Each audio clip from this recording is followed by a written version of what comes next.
What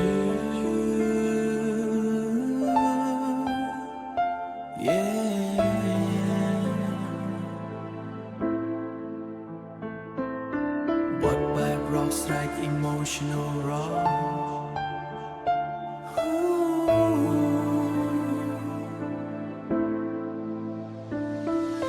ហេ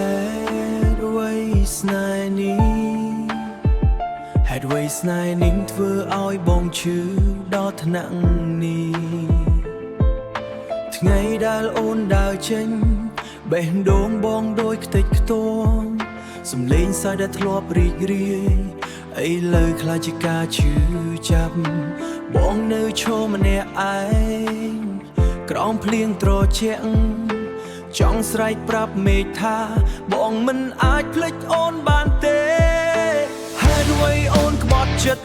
ទុកឲ្យបងរស់ជាមួយទឹកភ្នែកស្នេហ៍ដែលបងឲ្យអស់ពីចិត្តតែអូនបែរជាមិនឃើញតម្លៃឈឺរហូតដល់ចង់ដង្ហើមស្នេហ៍ដែលបងខំថែត្រូវបាក់បែកគ្មានសល់ស្រែកប្រាប់មេឃតែគ្មានចម្លើយហេតុអ្វីមនុស្សដែលបងស្រឡាញ់បែរជាធ្វើឲ្យបងយំរូបថតចាស់នៅទីនេះតែអូនលែងនៅក្បែរបងអនុស្សាវរីយ៍គ្រប់យ៉ាងคล้ายជាកម្មបិទចាក់ចិត្តបងព្យាយាមរឹងមាំតែចិត្តនៅតែទន់ជ្រាយរាល់យប់នៅតែស្ដាប់សំឡេងបេះដូងខ្លួនឯង